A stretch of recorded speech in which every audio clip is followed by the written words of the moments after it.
So we'll get started in a minute. So we'll just wait for others to join. Sure.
Namaste all.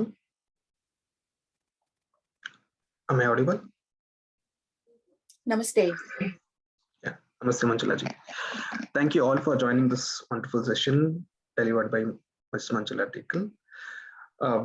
We organize several guest lectures from our group, that is Matrubhasha, as well as we from consistently from past few months. And we have this session by Ms. Manjula Tekal, who is distinguished guest of honor for this hour. So initially, I'll quickly run over the timeline. Initially, we'll have an introduction by both the respective groups, that is by Utsaha as well as Aditya ji, followed by an introduction about the speaker by Anaga ji.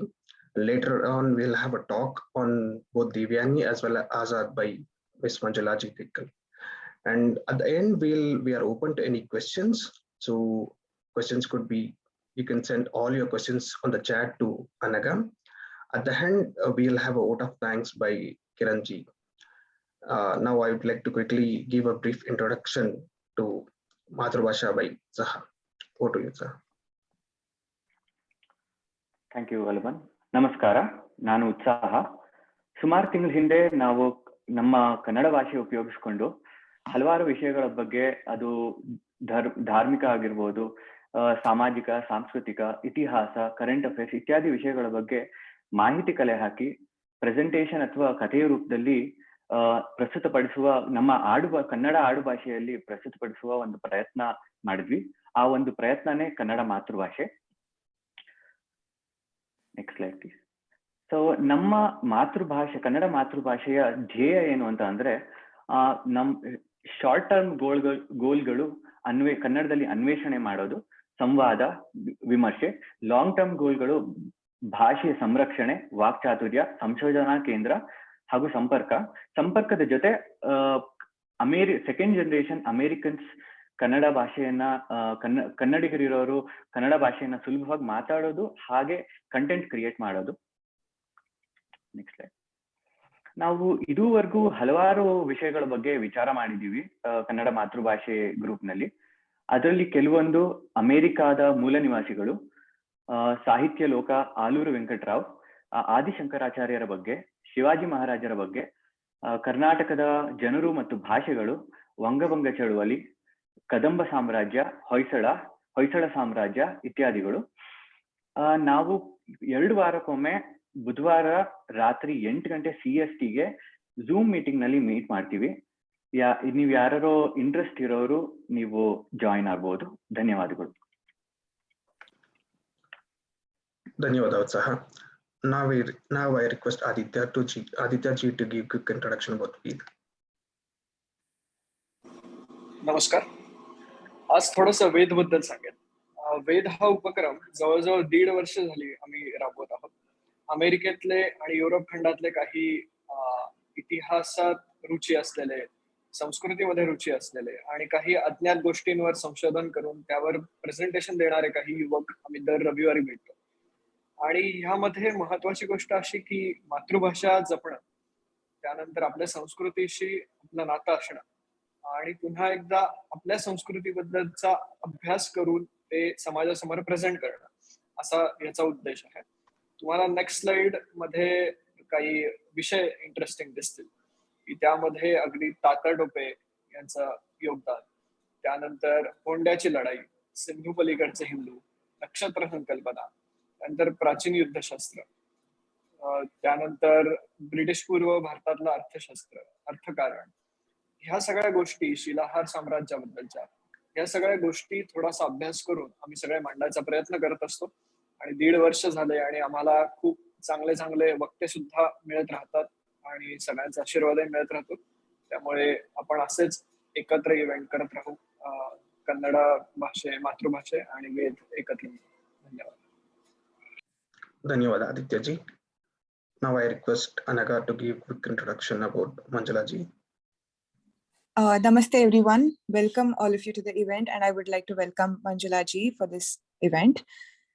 So Manjula Tekal is an author and translator, and she has several translations to her credit, including the Kannada translation of Jagmohan's My Frozen Turbulence in Kashmir, and then Sankrant Sahu, the English medium myth, and also the recent one, which is the AJEYA by Babu Krishnamurthy, which is a biography of Chandrashekar Azad, which we are going to also discuss today. She holds a master's degree in management from the Indian Institute of Management, Bangalore, and the University of Illinois at Urbana-Champaign, and has worked in Fortune 100 companies. Manjula ji's early influences include her father, who fostered a sense of pride in her heritage and respect for independent thought, and her mother, who loved literature. She lives with her husband and 2 children in Illinois, USA, and Devyani is the debut novel, which we are also going to be discussing today. Thank you, Manjula ji, for making it to the event, and I would now request you to deliver the lecture. Over to you, Manjula ji. Thank you very much. ನಾನು ಮೊದಲು ಕನ್ನಡದಲ್ಲೇ ಮಾತಾಡಬೇಕು ಅಂತ ಹೇಳಿ ಯೋಚನೆ ಮಾಡಿದ್ದೆ. Then I realized that I was going to have a Marathi audience as well. And therefore, I'll have to speak in English. And I wish I could speak in Marathi. It's one of my, long-term goals. But I haven't yet managed to do it. And hopefully soon, I'll manage to learn something. Maybe not a fluency, a little bit at least. You guys are doing a phenomenal work from what I can see, and your objectives obviously align a lot with my own objectives, and therefore thank you so much for inviting me, and I hope to get to know you better. Now onward to whatever I was going to speak, I guess.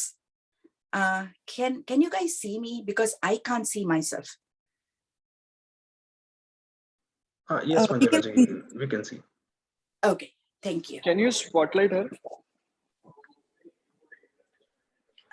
That's okay. Maybe because I can do that. Oh, thank you so much. Okay. So now onward to the conversation. Basically, this is a conversation about 2 of my works. One of them is a translation from an original Kannada work. And the second one is my own novel, Devyani. Both of them have been what you would probably call passion projects. I fell in love with the topic, and therefore I had to write these books, if you will. So first about Azad the Invincible. So when it first came out in 1974, I was a little girl. I was in probably 3rd grade or something. I don't know. But I did go to the release function, and it was awesome. A lot of people were there, lots of lights. Very important people were there. And then I remember being charmed about the whole thing. And the novel is in Kannada. And I read it maybe around, I don't know, middle school time and high school times. And I remember actually doing a homework. I wrote an essay, and then I gave it to the author, and then he was very happy about it. And I remember being very proud of my work. Similarly, AJEYA has obviously touched many hearts. It was immensely popular. I know of one person, Mr. Raghuram Reddy, who actually erected a statue for Azad in a place called Bangarpet, pretty near my hometown, Bangalore. And he has an annual festival. He holds an annual festival. When he passed away recently, I expect this legacy will go on. But he used to hold an annual festival every time Azad's birthday rolled in. And then all the school children of the place would attend. So what I'm trying to say is this book has touched many hearts. And I remember talking to the author, and I know that it was a passion project of his as well. So it's been a privilege for me to translate this book. And when about Chandrashekar Azad himself. So if you see this statue, right, it is in Allahabad, now Prayagraj. It is called what I mean. It used to be called Alfred Park. Now it is called Chandrashekar Azad Park. And this is precisely the spot where he actually died. You know, he was battling 80 people, a lone gunman. He was battling 80 people, 40 policemen and 40 behind him. Basically, 40 people were shooting at him at a time. And then they were advancing step by step. And then he was a lone gunman who was like, you know, trying to protect himself. And with the last bullet, you probably know the story. With the last bullet, he killed himself. He shot himself, basically, the last bullet. He actually kept count in that stressful situation. He knew precisely how many bullets were there in his gun. And about the watershed moments, right? Whenever you write a novel, I notice that you can't write about everyday events. If you write about everyday events, it's going to be completely boring. Nobody is going to want to know about, like, you know, you had a cup of coffee every day and you had lunch every day and so on. There have to be watershed moments. Now, what do I mean by watershed moments?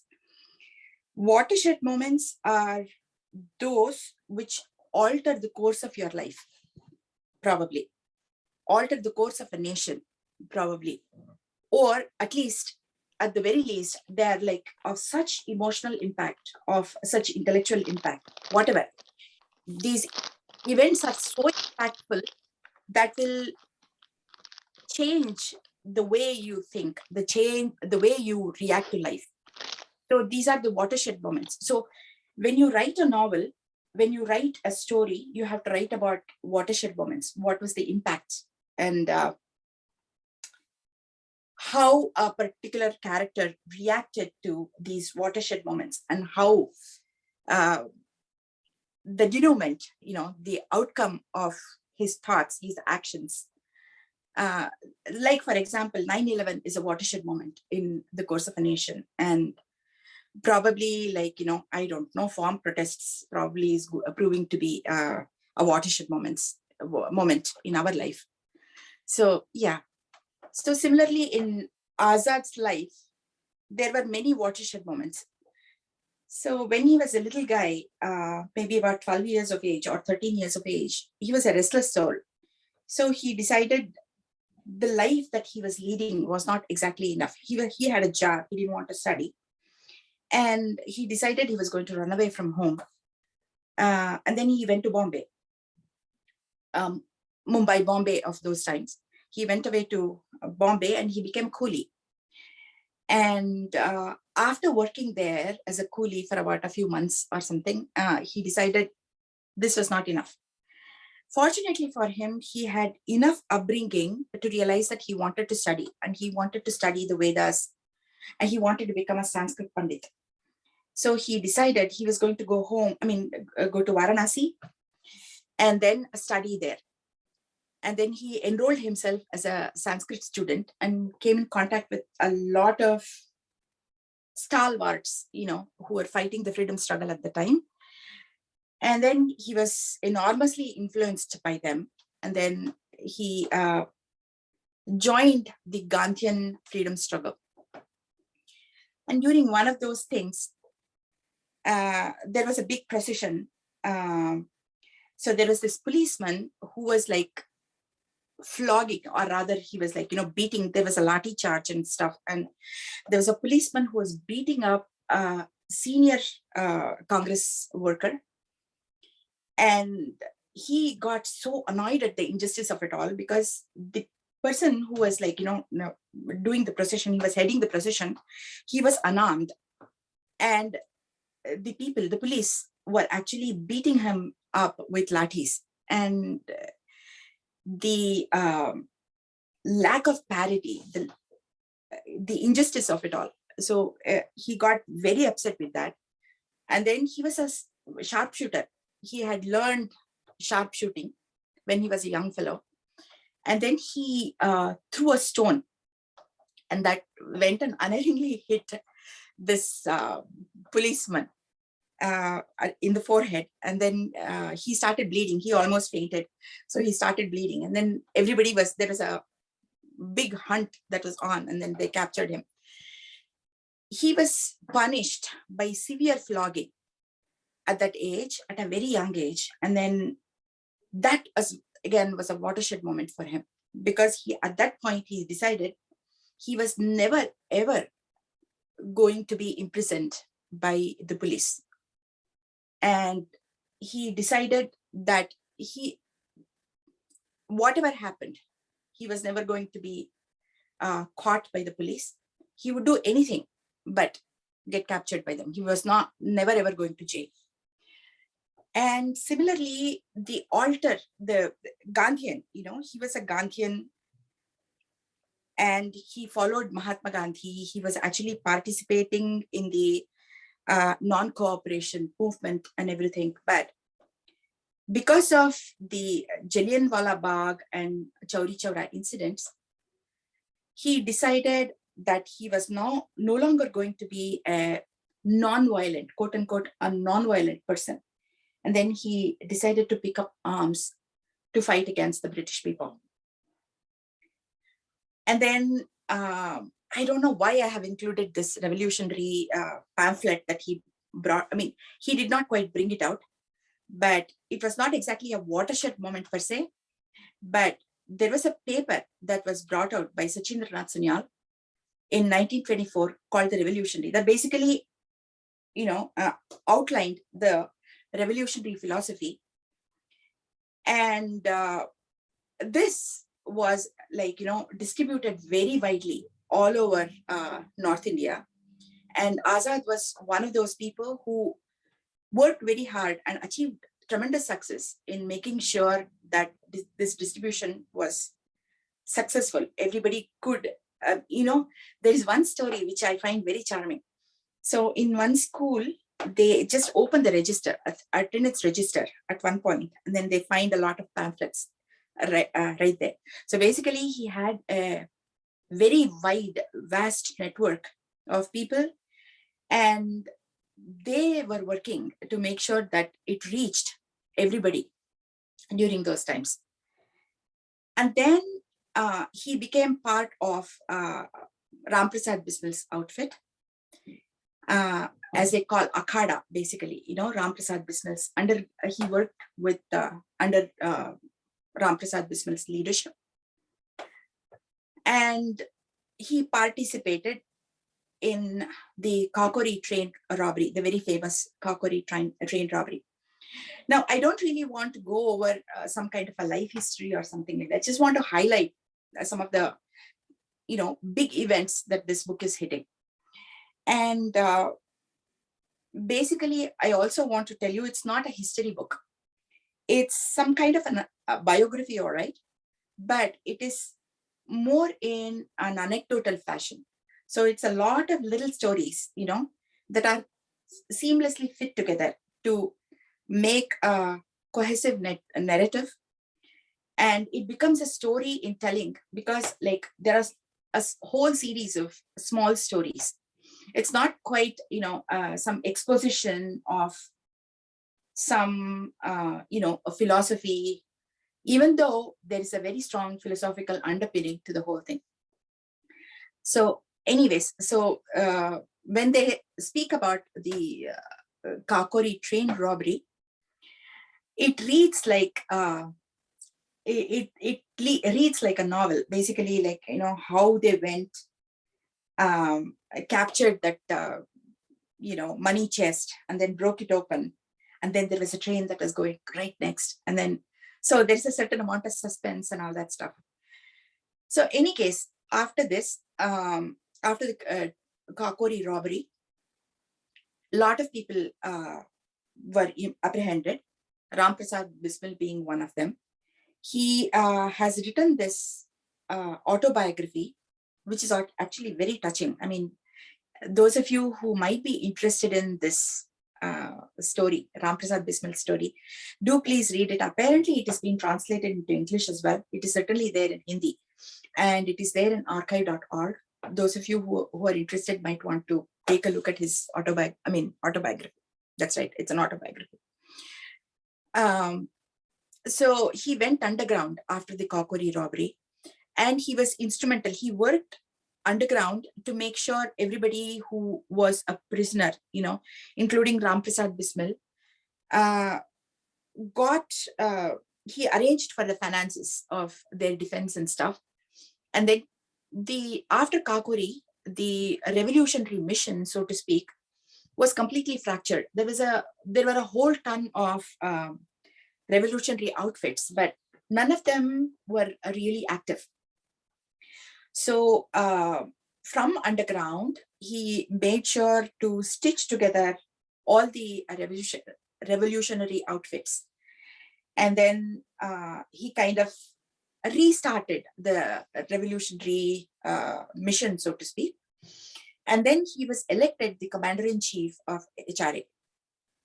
And just before that, he had kind of met with Bhagat Singh. So after that, they started working together. And many of you probably have seen the movie Udham Singh. So Udham Singh was also like an associate of Bhagat Singh. So he used to send arms, he used to send guns and stuff for these people to use. And he even like recruited a bunch of people and then sent them over. So he was part of the HSRA outfit, Hindustan Socialist Republican Army, which was like these people's Bhagat Singh / Chandrashekar Azad's outfits. So then afterward, around 1928, there was this Simon Commission that came to India. And then they wanted to collect, data, quote unquote, data about India and all that. But it was like no Indian was actually on the commission. And they wanted to know why no Indian was present. And it was kind of, the British government was very arrogant and brusque. They were like, no native is allowed on the commission. So the entire country actually protested. Lalaji led the protest march. And then Sanders was a guy, the police officer who actually hit him. And then because of that, Lalaji was killed. And Bhagat Singh and Azad, they decided they were going to, revenge the murder. And they did. Again, this is one snippet of the book that is like very, very, very beautiful. It reads like a spy novel. There is meticulous planning and execution. And then I actually had to pore over the maps. I mean, Lahore, all this happened in Lahore. I had to pore over maps just to see how they ran away. But a lot of landmarks are no longer there.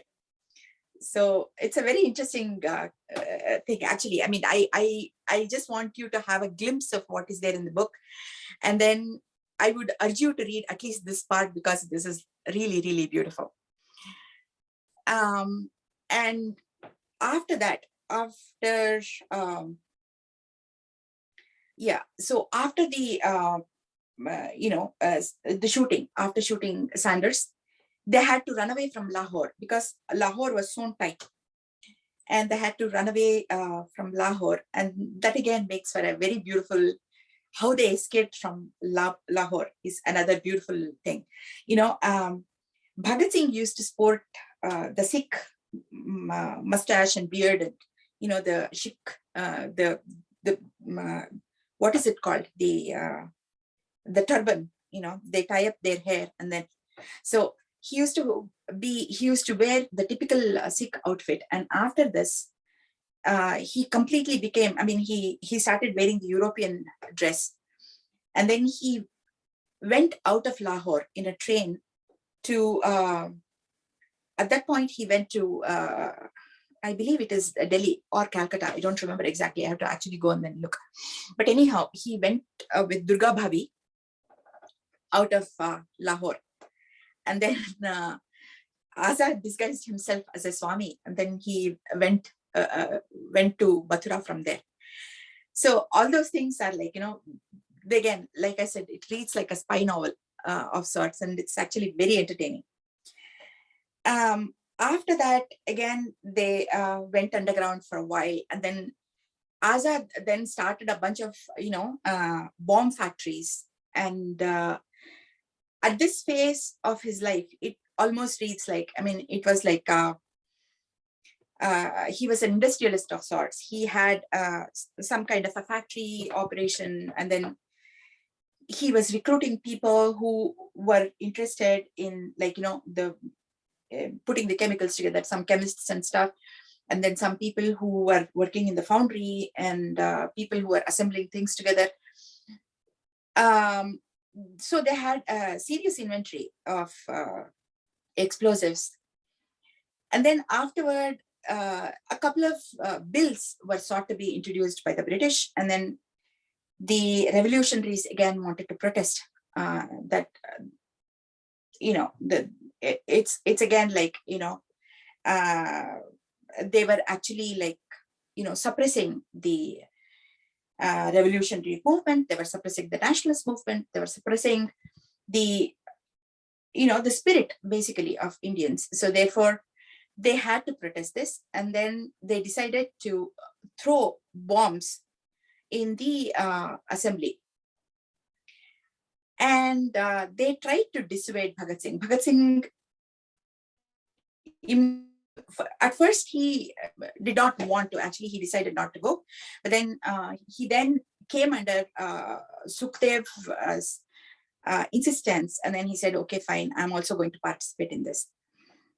So anyhow, Bhagat Singh and Batukeshwar Dutt went, and then they exploded the bombs, and then they were arrested. They actually courted arrest. They were arrested. But because of that arrest, a lot of things unraveled, because they now could, they could connect Bhagat Singh's pistol with the Sanders murder. And then there's a whole slew of evidence that they could connect. And then they actually raided their bomb factory and the inventory. So basically everybody got caught. And then Azad started another mission of trying to extricate, Bhagat Singh and Batukeshwar Dutt from the prison. And Bhagwati Charan was also, he was kind of participating in the effort. He was one of the people who was also leading the effort. He was also bankrolling the effort. Bhagwati Charan was a very close friend of Azad. And then he was also Durga Bhabi's husband. I'm sorry, I should be dropping a lot of names. I apologize for that. But then in the short time that is available to me, I have to be able to tell this story. And then I'm trying to suppress everything in one go, compress everything in one go. And so I have had to drop these names. But I hope I'm kind of, encouraging your curiosity, or, I am whetting your curiosity to be able to go and then read the book. So anyway, eventually, like, there was a whole, Bhagwati Charan died in a bomb accident. And that was kind of traced back to another associate, Yashpal, who eventually became a pretty famous author. And then he's written his own autobiography in a book called Simhavalokan, which probably is also being translated into English, but the original is in Hindi. And so after the death of Bhagwati Charan, everybody kind of got into a very kind of sad phase, because Azad had lost his closest people, Bhagwati Charan and Bhagat Singh, who could understand him and who were there with him all along. And Bhagwati Charan was also his financier of sorts, so, and a confidant. So it was a very difficult period for him. But then he went back to recruiting. He did manage to recruit a whole slew of young people who were there with him through thick and thin. But then by that time, there were also other people who were like not so, how do you say, idealistic. They were not committed to the revolutionary mission. They were not particularly fond of Azad. So because of that, the organization started breaking up. And this basically, Yashpal and Veerbhadra Tiwari were those two people who actually were instrumental in,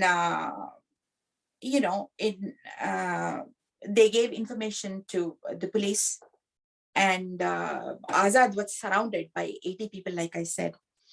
And then on 27th February 1931, he basically, he fought a historic battle.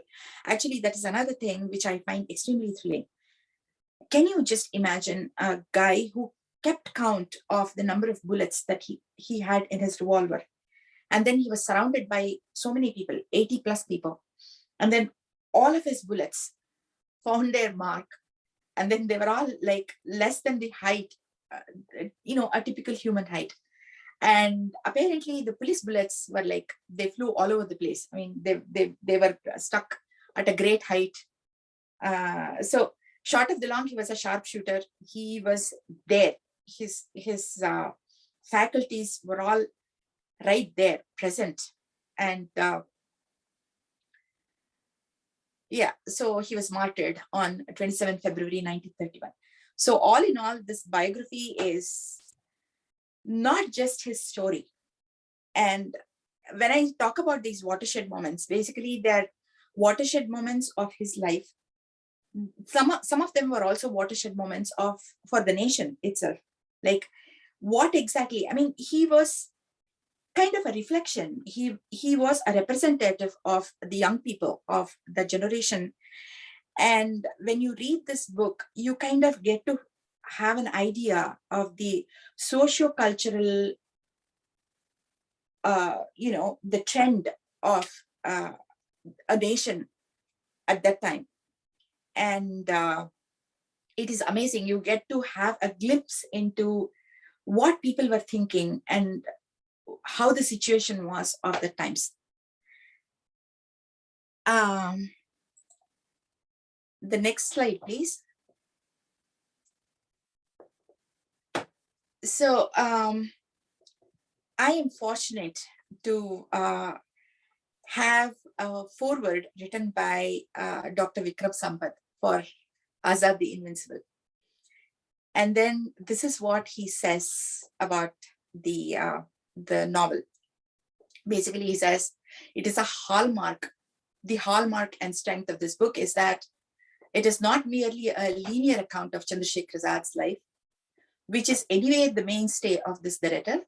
In parallel, Dr. Krishnamurthy paints a vivid picture of the socio-cultural and political life of India in the 1920s and the 1930s. This book fills a major gap in the historiography of the revolutionary movement. So when I read Dr. Vikram Sampath's foreword the first time, I was so charmed by it all. It is a beautiful foreword, and those of you who pick up the work, please read it and then let me know what you feel about it. And when he talks about a major gap in the historiography of the revolutionary movement, I kind of concur. There's a whole slew of anecdotes of about small stories about young people You know, there is one guy called Vishweshwar who was 16 years of age. And then he's walking somewhere in, and then he gets apprehended by the police. And then he's not deemed old enough to be a proper revolutionary or anything. So he has a knife with him. He battles a police officer with that, and then they shoot him in the stomach. So all these stories are not there. I mean, forget about the textbooks. I didn't read any of these in the textbooks. I have not even read these things in regular biographies or storybooks or whatever. So these are all rare stories, and I, for one, am charmed by the story, and therefore I had to go ahead and then translate it. So suffice it to say that this is a tribute, my tribute to the author, and of course to Chandrashekar Azad. So much for Azad the Invincible. And this is published by Garuda Prakashan. And then it came out just a few months back. Actually, it has not been formally released. Hopefully, it is going to be released on 27th February, the day Azad gave up his life for the sake of the nation. So that will be a fitting day, actually, for a formal release of the book. Now on to Devyani. This is my own book, my own novel.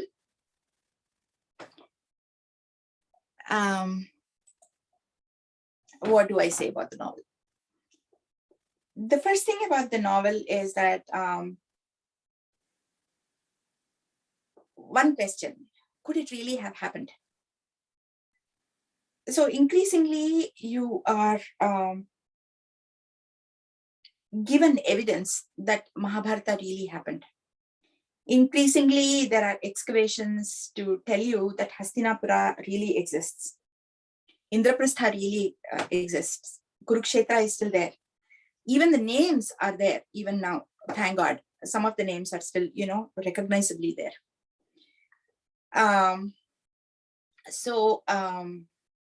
This story is from one of the prehistory stories of Mahabharata, Adi Parva. And the same story gets repeated in many Puranas. And we all know that Yayati was an ancestor of the Kurus, Kurus as in like both Pandavas and Kauravas. And Rigveda also tells the story of Yayati's progeny, his 5 sons, Puru and Yadu, Druhyu, Anu, Turvasu. What happened? The story of India, in some sense, is the story of Yayati's progeny.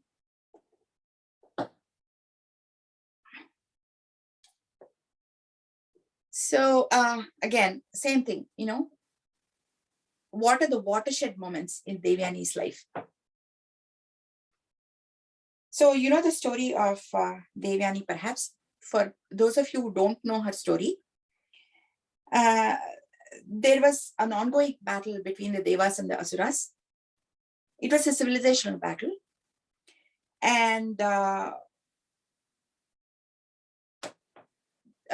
Shukracharya, the Asura preceptor, knew the art of Sanjeevani, how to resuscitate people, who are almost on the brink of death, or according to the story, people who have already died.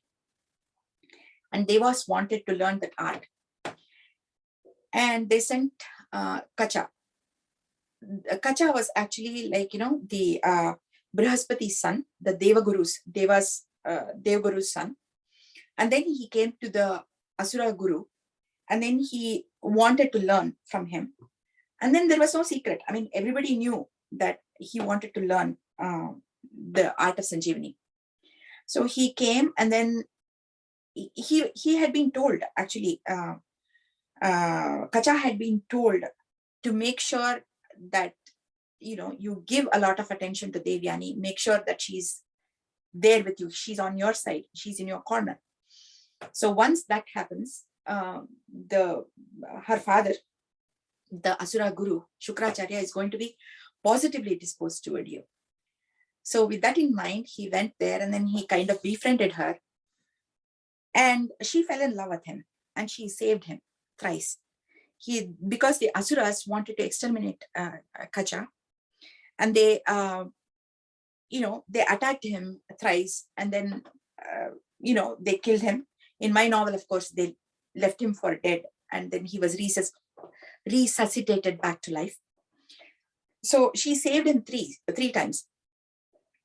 But after she falls in love with him, Kacha decides that he does not want to have a relationship with her, or he tells her basically that she's like his sister, because they have shared, Shukracharya's DNA in some sense, and he cannot really marry her. And then that completely shatters her. She is like heartbroken. And because of that, she becomes a totally different person, and she's moping around. And then she's also feeling very sad about the fact that in the community, her standing has completely gone down. Everybody is laughing at her because Kacha has deserted her. So at this juncture, she goes for a picnic with Sharmishta, and then she has a fight with Sharmishta. Now, who's Sharmishta? Sharmishta is the Asura king's daughter and a close friend of Devyani, frenemy of Devyani. And Sharmishta pushes Devyani into a well, and Yayati rescues her. And that is again a watershed moment. What might have happened when, Yayati rescues this woman? And anyway, short of the long, there's a certain, a pact signed between them. Yayati protests kind of, he says that, is your father going to really permit me to marry you because you are a Brahmin girl, and it's not hypergamy, girls of those times married upward. The Kshatriya girl could marry a Brahmin, but a Brahmin girl could not marry a Kshatriya, and so on. Anyway, so they resolve all those things and they get married. In my story, she is still moping. Devyani is still moping. She is kind of very negatively impacted by Kacha's desertion. She's also very deeply impacted by Sharmishta's, perfidy, if you will, in, pushing her into the well. And because of that, she wants to extract her pound of flesh. And then she makes sure that Sharmishta accompanies her to her marital home as her maid. And that's not exactly a very smart thing to do. But then Shukracharya tells her so, don't do this. He gives her proper advice, but she does not listen. And then she takes her home with her. And then Sharmishta falls in love with her, predictably, falls in love with Yayati. And then they marry. And then at some point, Devyani discovers Yayati's infidelity. And then she complains to her father. The father curses Yayati with old age. And because of that, she again goes back to him and then says, sorry, I should not have done this. And then Shukracharya says, if somebody is there to exchange their youth with, age, then maybe he can do it for a while. And then this goes on. Puru is the only guy who exchanges his youth with his father's old age. And then he becomes the favorite child, and then he inherits the, the Ganga Yamuna belt. And, that's the end of the story. But it's not quite the end of the story, is it? That's where the real story begins. The way I have parlayed it is, I have stuck to the storyline scrupulously. I have not changed it. I have just said it in a modern parlance, where the Sanjeevani is something that resuscitates a person, not quite the dead person, but a person who's almost dead. It resuscitates a person. And then I have tried to make all of the dead moments kind of accidents from which he's rescued. Similarly, the old age thing. And then the more important thing is I have tried to set everything in a context of, it must have really happened kind of a context, the historical kind of context, a geographical context. Where did it happen if it happened? A kind of a thing. Saraswati at that point was a huge river. If you actually connect it with Rigveda, you can actually make that out. And I have tried to set it in that context.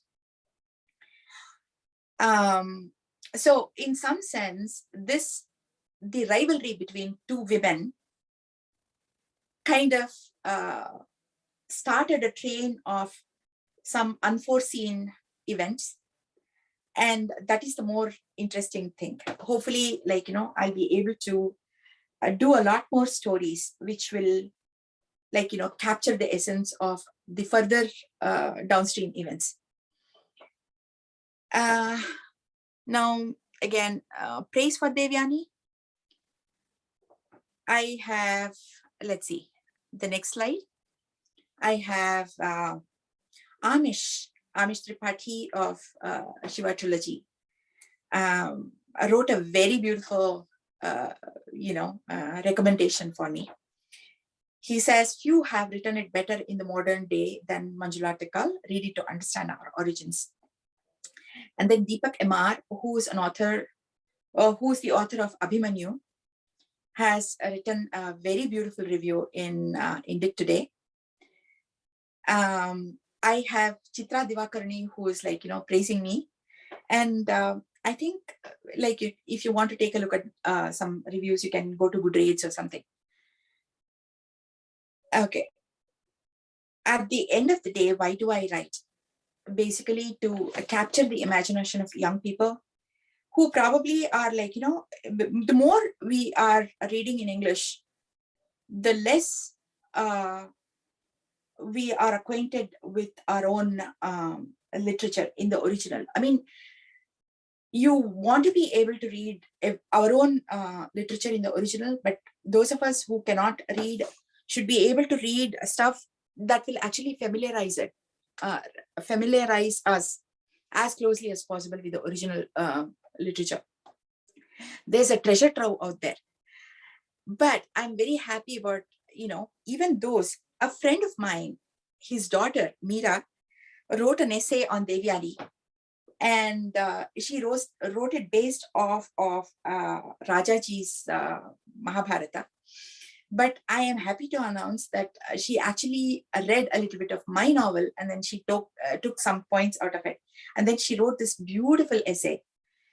And I'm completely charmed by it. She's my friend Nishant Labachia's daughter.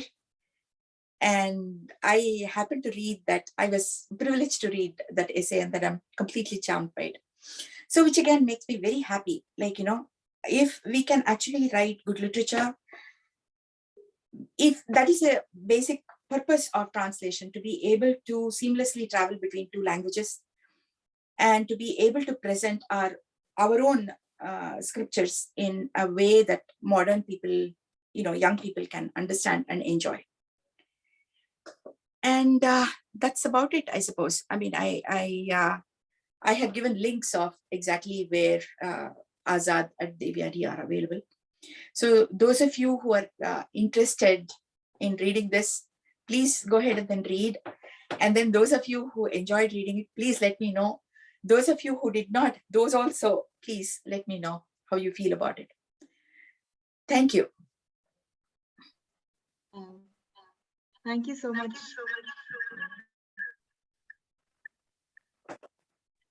Thank you so much, Manjula ji. That was really awesome. You've covered both aspects of history and mythology, which is fascinating. And I will really read these works, and I also encourage everybody to read the works. In the meantime, we have a couple of questions from people. So it would be great if you could answer them. I'll just read out some of them. So one question says, who encouraged you to become an author? And what encouraged you to become an author? Actually, I have grown up reading stories, and it has always been a fascination, read as many stories as you want. And then someday, I was thinking, okay, someday I'm going to become an author. Someday, maybe I'll also become a storyteller. And in 2018, I happened to be in India, and then I met with the author of AJEYA, the original Kannada biography of Chandrashekar Azad. And then he asked me to translate this into English, and that started the journey. And Devyani also, I mean, she's not exactly a positive character. She's actually a negative character. If I have actually managed to make her a sympathetic character, I have succeeded as a writer. And sometimes I actually have that kind of reviews. One of my reviewers actually said, I actually understand why she did what she did, kind of a thing. And that made me very happy. So yeah, I have always wanted to become an author. That's one line short of the log. And I just had an opportunity, and here I am. And I hope to continue that. Definitely. And yeah, so one other question was, when you spoke about Azad, so there are this kind of a revolutionary movement.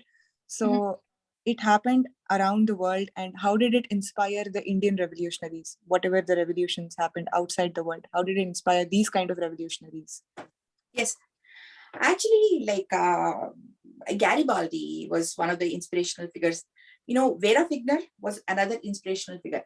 Azad actually had commissioned the translation of Vera Figner's. I mean, Vera Figner was a Russian revolutionary. She fought against the Tsarist Russia. And there is a autobiography of hers, Vera Figner. Azad had actually commissioned translation of Vera Figner's autobiography into Hindi.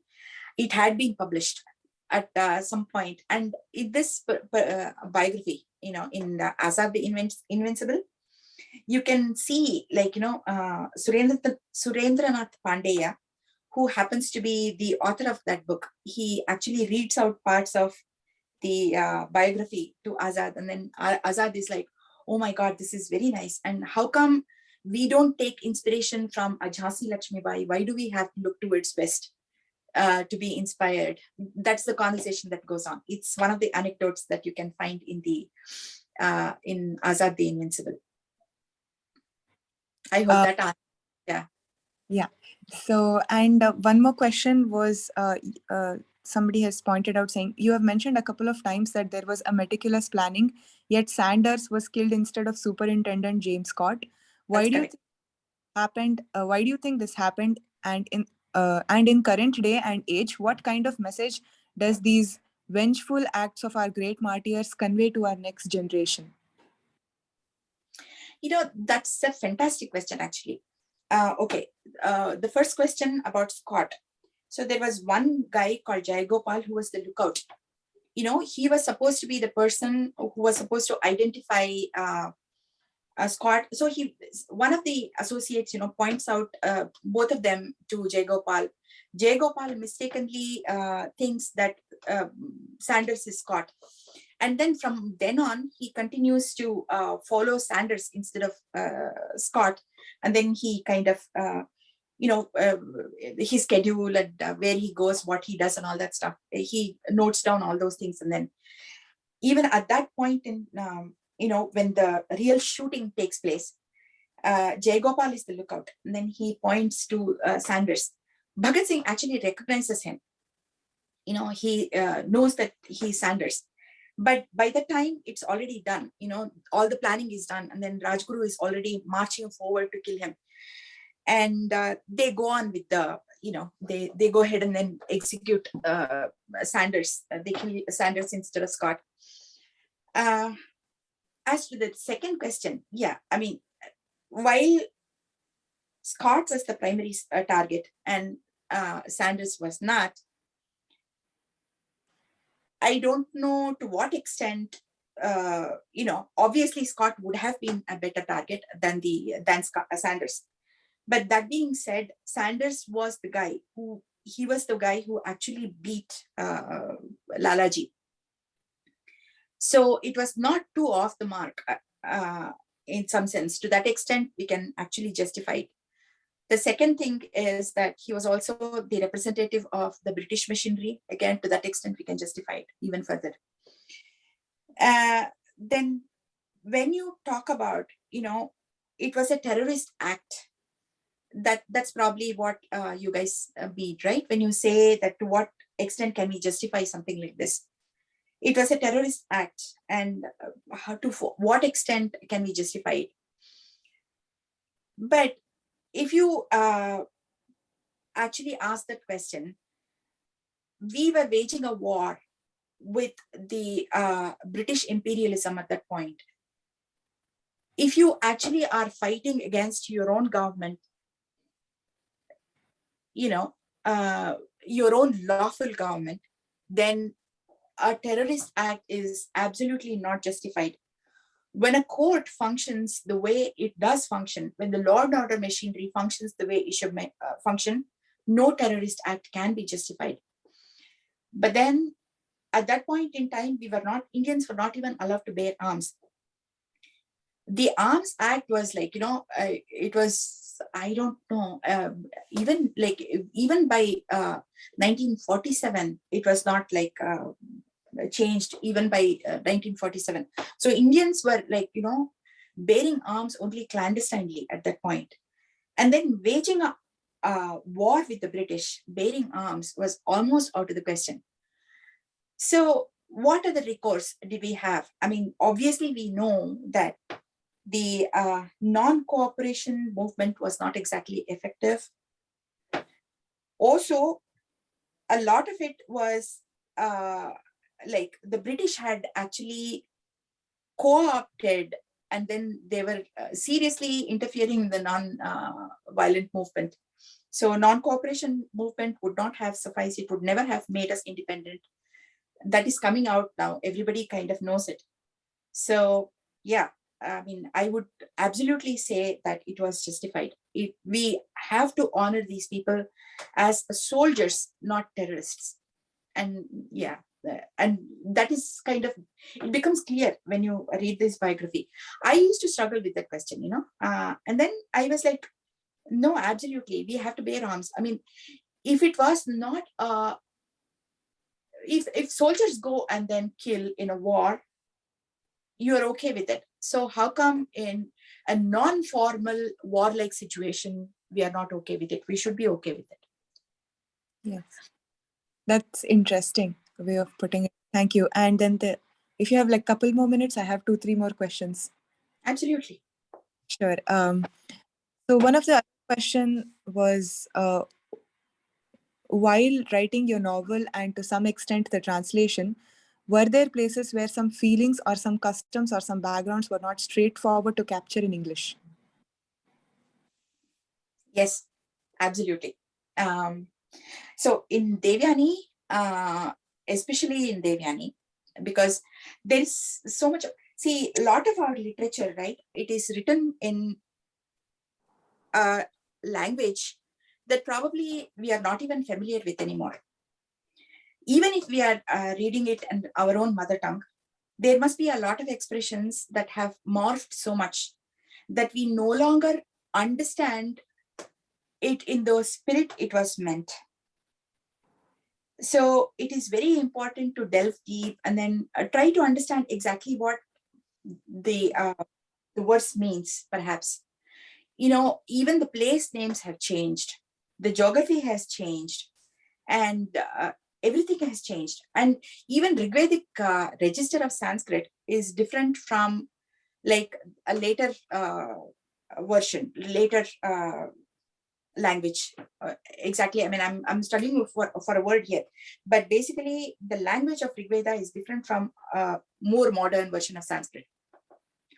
So with that, it becomes very challenging. A lot of customs, for example, wearing a kumkum was not in, it was not yet a practice in those days, apparently.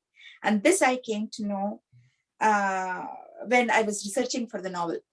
So it's like very interesting. So I have actually, maybe I have remarked upon it at some thing. I don't remember exactly where I said it, but maybe I have talked about it at some point. Certainly Shrikant Talageri talks about it, that it was not a custom.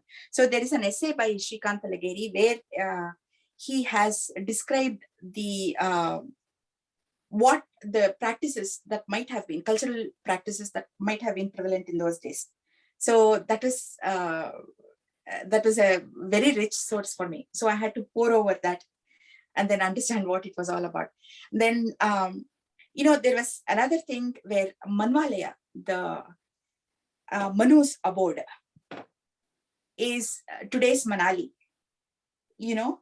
So I actually went through pictures of Dhaladhar mountains, and then I have placed one of the scenes takes place in Dhaladhar mountains. So all these things, the translation of those customs into modern parlance was challenging, but it was also very interesting. And then that is one of the things I've enjoyed a lot. Nice. So one of the other question was that what is your view on the use of the word myth being used for Devyani? I have made the commitment, the moment you actually accept Mahabharat as history, it is itihasa, right? I mean, this is how it happened. So the moment you accept Mahabharat itihasa, you'll begin to think Devyani as history, not mythology. A lot of things that you might not understand, like I said, the language itself has morphed. So you might not even think, oh, I mean, how is it even possible? How can people think this way? But to a modern mind, a lot of these things might seem strange, but when you actually think about it might have happened, then you begin to parse it in a different way. And then you start thinking, okay, if it did happen, how did it happen? Instead of, did it even happen? So I class it as history and not mythology. Sure, absolutely.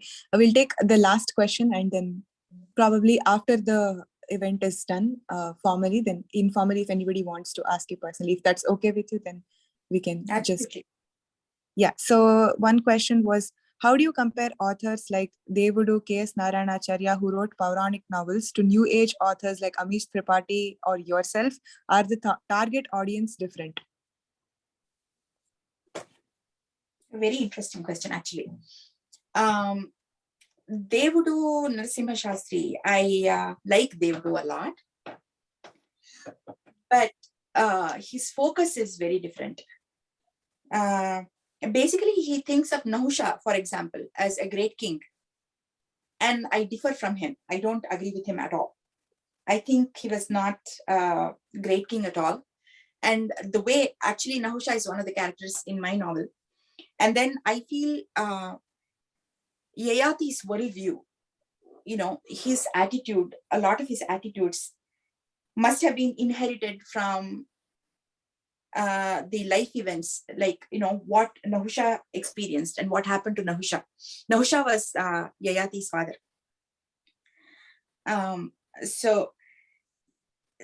I also for example, Devudu's thing, right? I mean, it's very, how do you say? It is very ceremonial in some sense.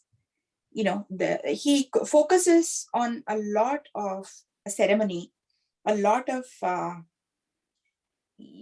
how it is practiced, how religion is practiced in some sense. And I'm really not worried about how it is practiced so much as what they were thinking about it. You know what I'm saying? I'm not sure if I'm making the distinction very clear, but basically I'm not concerned so much about the practical, the how they performed something, or how they spoke about something, and the practices of those times. I'm not too concerned about those things. These things wax and wane. The practices change so much, but I'm more concerned about what they were thinking, what they were trying to achieve, what were their goals, their objectives, the civilizational aspect of it in some sense. That is what I'm more concerned about. And Narayana-charya, he is also more concerned about the civilizational aspect, and he's a phenomenal author. I like him a lot. But the way I look at it, my own contribution, to this particular novel is more in the context. I feel as though I have worked on the context, the geographical context and the historical context of the novel way more than probably other people have done. And such of those readers who will actually read this, do let me know if my judgment of myself is right. And I'm open to your feedback and criticism about that.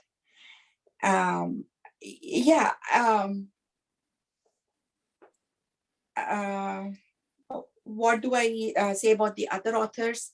I like them. I like the modern authors, and I like the way modern authors are parlaying old stories. They're actually delving deep into Mahabharata and parlaying all those stories into the modern novel.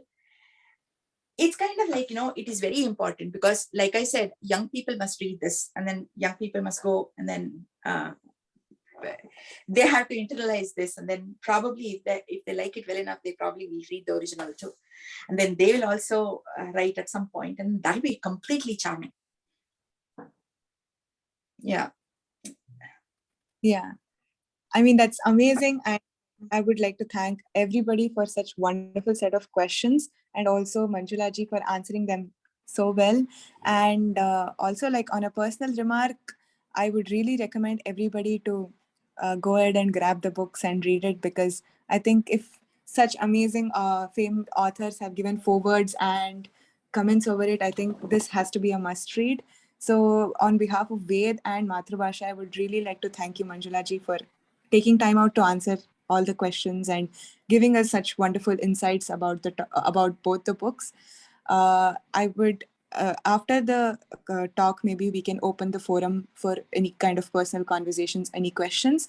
So thank you, everyone, and over to you, Vallabhanji. Oh, thanks a lot, Anaga. I would like to add my thanks. Thank you very much for inviting me, and thank you so much for the questions. And I feel privileged to be here today. Thanks. Thanks a lot, Manjula ji. Thanks a lot, Anaga ji. So I request Kiran ji to deliver a vote of thanks. Oh, thank you. And thank you, Vallabh ji, and thank you, Manjula ji and Anaga. So I'll start with Yatha Bhasha Tatha Sanskriti. That is, Bhasha, how is your Bhasha? That's how your Sanskriti is reflected, or more importantly, Sanskriti is conserved. And Bhasha is that what connects us back to our roots. And I really like the point what Manjula ji mentioned, that she wants to learn one more language as a long-term goal.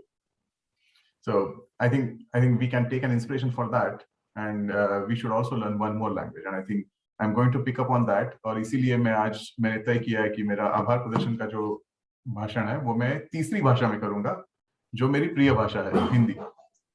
तो सबसे पहले मंजुला जी आपको धन्यवाद। आपने इतिहास का जो चित्र निर्माण किया, काकोरी, लाला जी की हत्या, फिर सॉन्डर्स का वध, और फिर चंद्रशेखर आजाद, हमने इतिहास की पुस्तकों में नहीं पढ़ा था, और ये बहुत ही जरूरी है पढ़ना, और ये अलग अलग भाषाओं में फैलाना, प्रसारित करना। इसमें मुझे और एक बात अच्छी लगी, और जो आपने कही नहीं, पर मैंने सुना कि आपने जगमोहन जी के टर्बुलेंस इन कश्मीर का भी अनुवाद किया है, जो, और देवयानी की नॉवेल। मैं मराठी भाषा से आता हूँ, मेरा शालेय शिक्षण मराठी भाषा में हुआ है, और मुझे ये बात अच्छी लगी क्योंकि देवयानी की जो किताब है ययाति, वो एक मराठी में बहुत बड़ी कादम्बरी है, वी.स. खांडेकर ने लिखी हुई, जिसको ज्ञानपीठ पुरस्कार भी मिला हुआ है। टर्बुलेंस इन हिमालय, उसका भी मराठी में अनुवाद हुआ है। तो मैं जब ये सोच रहा था, जब आप बात कर रहे थे, तो मुझे लगा कि हमारी जो संस्कृति है, इतिहास है, वो एक ही है, सिर्फ भाषा एक माध्यम है अलग अलग जगह पे ज्ञान पहुंचाने का, अलग अलग लोगों को, ज्यादा से ज्यादा लोगों को ज्ञान पहुंचाने का। और वेद में और मातृभाषा में हम यही कर रहे हैं। इंडिक भाषा, भारतीय भाषा में ये जो ज्ञान है वो ज्यादा से ज्यादा लोगों के तक पहुंचाने की कोशिश कर रहे हैं, प्रयत्न कर रहे हैं। वेद में मैं वेद, मातृभाषा और आज के दर्शकों से और से आपका धन्यवाद करता हूँ। आपने कन्नड़ा में भाषण दिया और आपने सिद्ध किया कि भाषा एक माध्यम है और अपना इतिहास और संस्कृति एक है और वो ज्यादा जरूरी है। हम और ज्यादा भाषा सीखेंगे और भाषाओं में अपना ज्ञान प्रसारित करेंगे और अपना इतिहास और संस्कृति का संवर्धन करेंगे, चाहे जहीं भी रहे, अमेरिका, यूरोप, भारत, हमारी भाषा हमें बांध के रखेगी। अंत में मैं कृष्ण यजुर्वेद तैत्तिरीय का एक बहुत ही प्रसिद्ध श्लोक है जो सबको पता है, उससे अंत करूंगा। सह वीर्यम करवा वहे तेजस्विना वधितुम वस्तु। उसका मतलब है कि हम एक साथ आके बहुत ज्यादा शक्ति से कार्य करें और हमारा जो ज्ञान है वो बहुत ज्यादा तेजस्वी बने और सबको, सारी दुनिया को प्रकाश दे। धन्यवाद। Thank you. Thanks a lot, Kiranji. So if you have any further questions, I have posted the link.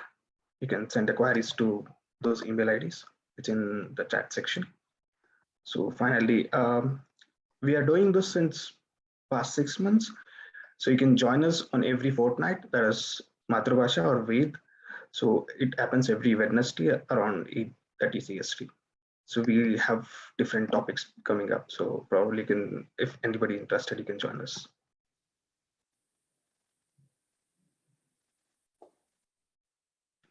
ನಿಮಗೂ ಸಹ ಧನ್ಯವಾದಗಳು ಮಂಜುಳಾಜಿ. ನಾವು ಬಹಳ ಅದ್ಭುತವಾಗಿತ್ತು. ಅನೇಕರಿಗೆ ಅನೇಕ ಸವಾಲುಗಳು ಮತ್ತೊಮ್ಮೆ ಕೇಳಿ ಬಂದಲ್ಲಿ ನಿಮ್ಗೆ ಡೈರೆಕ್ಟ್ ಆಗಿ ಕಾಂಟ್ಯಾಕ್ಟ್ ಮಾಡ್ತೀವಿ. ಬಹುಶಃ ನಿಮ್ ಬುಕ್ಸ್ ನಮ್ಗೆ ಸಿಗೋದಾದ್ರೆ ಇನ್ನೂ ಉತ್ತಮ ಅನ್ಸುತ್ತೆ. ಎಲ್ಲೆಲ್ಲಿ ತಗೋಬೇಕು ಅಂತ ನಾವು ಲಿಂಕ್ ಆಲ್ರೆಡಿ ಶೇರ್ ಮಾಡಿದೀವಿ. ಸೊ ಸಾಕಷ್ಟು ಜನರಿಗೆ ಆಸಕ್ತಿ ಇರೋದ್ರಿಂದ ಬಹುಶಃ ಬುಕ್ ನ ಅಥವಾ ಪುಸ್ತಕಗಳನ್ನ ಓದುವ ಹವ್ಯಾಸ ಇರೋರು ಖಂಡಿತವಾಗ್ಲೂ ನಿಮ್ಮ ಪುಸ್ತಕಗಳನ್ನು ಓದ್ತಾರೆ ಅಂತ ನಾನು ಭಾವಿಸ್ತೇನೆ. ಖಂಡಿತ. ಕೇಳಿಸ್ತಾ ಇದೆಯಾ ನಾನು ಹೇಳ್ತಾ ಇರೋದು? ಕೇಳಿಸ್ತಿದೆ. ಕೇಳಿಸ್ತಾ ಇದೆ. Okay. Yes. Thank you so much, Manjula ji.